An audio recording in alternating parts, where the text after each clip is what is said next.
Now, we've been covering a lot of ground in this module. We've been talking about white spirits and whiskeys. Now we're going to move on to one of the most exciting categories of all, and that is brandy. Brandy are all of those wonderful spirits that are made from fruits, grapes, pears, apples, made into wine and then distilled into brandy. Now, this category is so large, we'd love to be able to cover each of these categories, like Pisco, like Brandy de Jerez, like Eau de Vie. We'd love to cover all of these in depth. We just don't have the time. But in the meantime, we're going to be looking at the three great demarcated regions of brandy for France: Calvados, Cognac, and Armagnac. The word brandy, where does that come from? Brandewijn, the Dutch term for burnt wine. And when you think about it, here's our little demonstration still for a shot. When you think about our distillation process, what is it other than boiling? It's heating. So the wine, and for brandy, it's boiling wine. So that brandy, that wine is burnt. Even though Armagnac preceded Cognac by 200 years, Armagnac production down in Gascony was really happening, but with a pretty good clip in the 13 and 1400s. Cognac, however, didn't really get up to speed till the 1600s. And by 1640, it was pretty clear that what they were doing in Cognac was of particular value. We have to credit the British with their understanding, their innate understanding and ardor for beverage alcohol. When this happened with port, this happened with whiskey, this happened with Cognac. The British understood quality products, and not only would they support it with their commerce, but they would support it with their investment. And Cognac really, really hit stride in the 1600s, the late 1600s, early 1700s, when Great Britain and commercial entrepreneurs from Britain got involved, because they saw the potential of no longer having a neighborhood mom and pop industry, a cottage industry along the west coast of France, but an industry that could have true worldwide implications. Cognac, the three main cities that really make this brand, this category work, are the cities of Cognac, Jarnac, and Séguenzac. La Rochelle is really important because La Rochelle was a port that was hugely successful and busy with the commercial transfer of a lot of the commodities goods that Western France and Central France were exporting to the rest, to Great Britain, to Northern Africa, where they're starting to colonize, and also to Portugal and Spain. And those commodities were salt, salted fish, a lot of salted cod, and so, but also wine. And so they were shipping wine and then eventually brandy to England.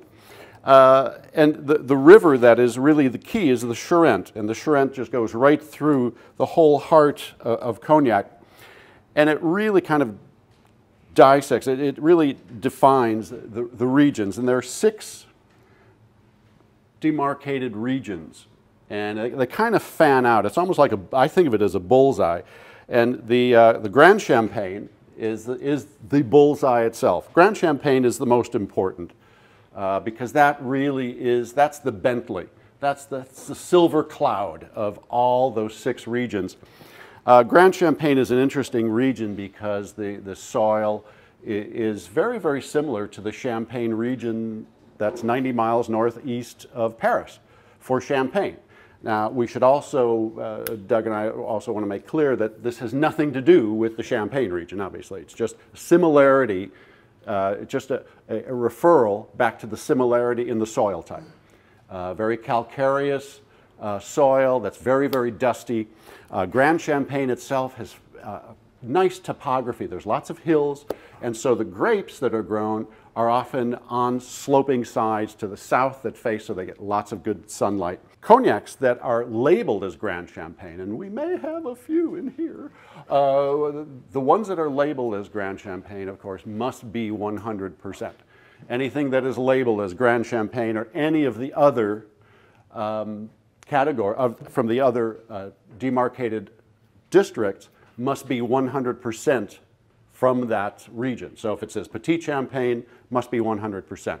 It's not like Cabernet, say, with wine, or varietal, where in California it has to be 75%. If it says Grand Champagne or one of the other regions on the label, it must be 100% from that. An exception is Fine Champagne.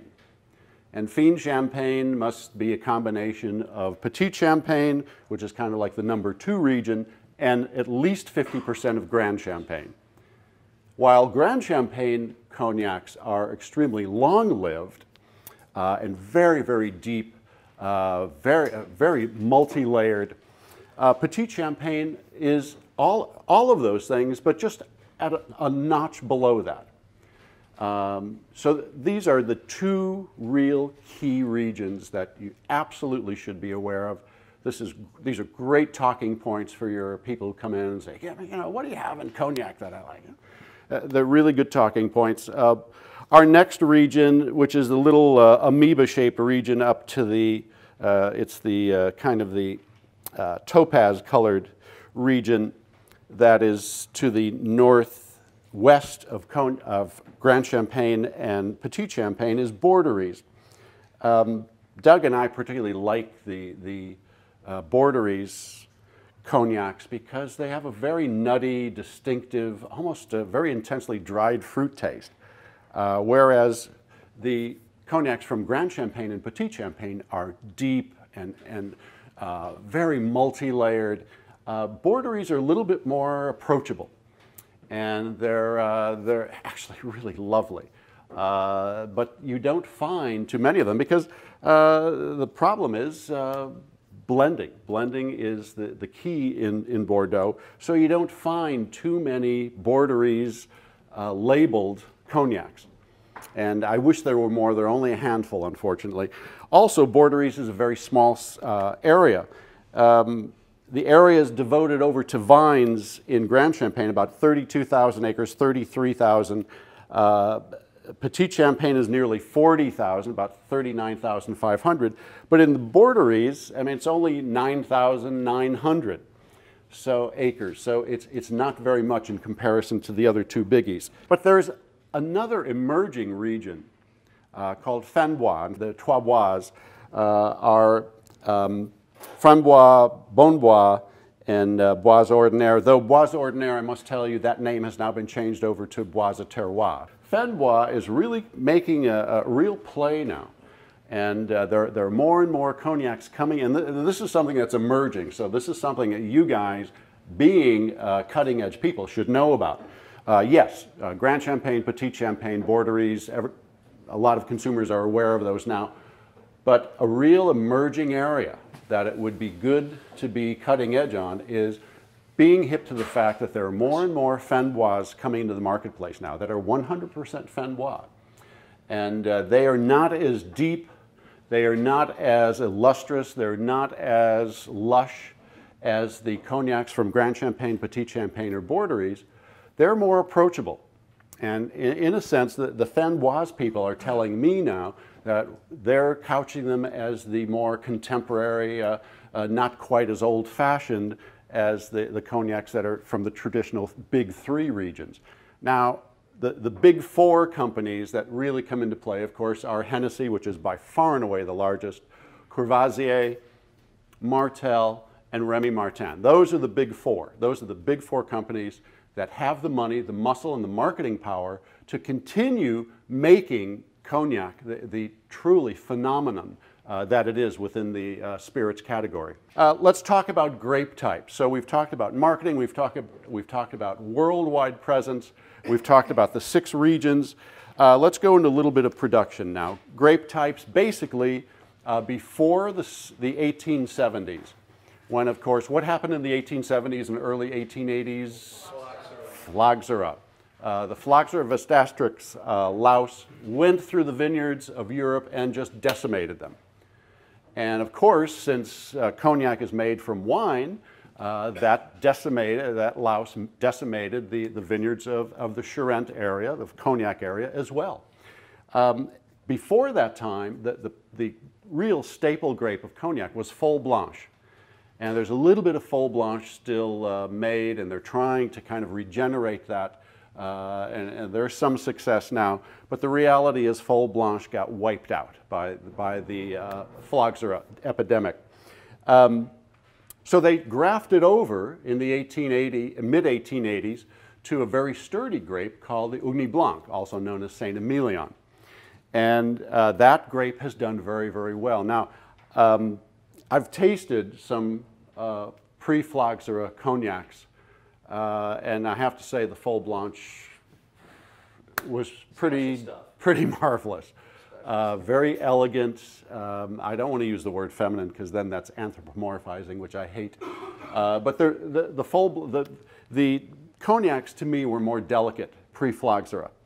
Now they're sturdy and they're much deeper, I think, than they probably were before that. And that's fine because I think really some of the greatest brandies, some of the greatest spirits in the world are coming out of cognac right now, without any doubt. Distillation is very, very clear because the cognacs are so orderly, and because they're a serious business, they don't mess around. All cognacs are distilled in the Charentes still. Every cognac is distilled twice in a Charentes still.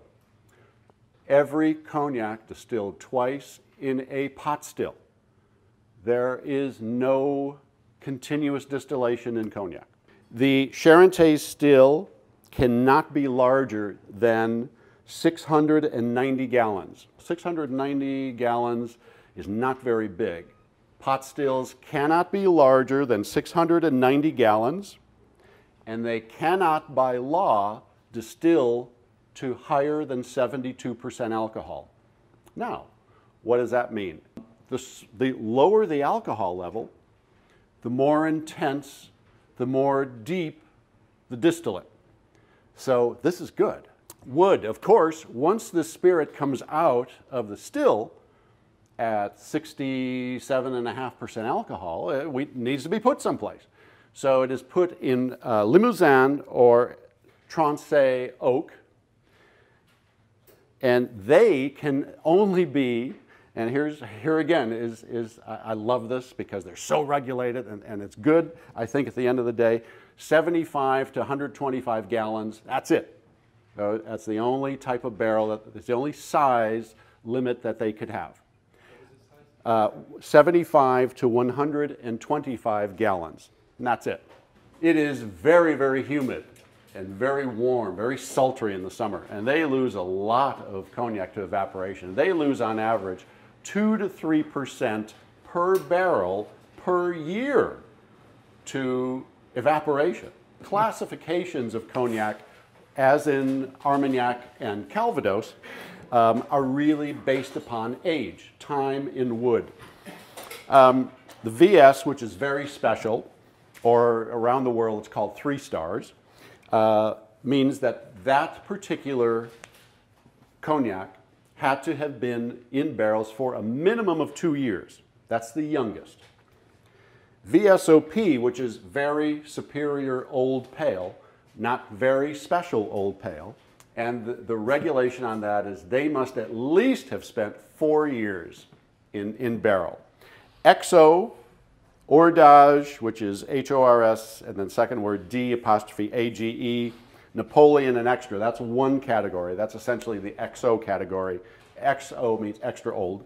Those must be in barrel for at least 6 years. But the reality is, virtually all XOs that you will be pouring or enjoying for yourself in the marketplace are well over 6 years. So those are the basic minimums.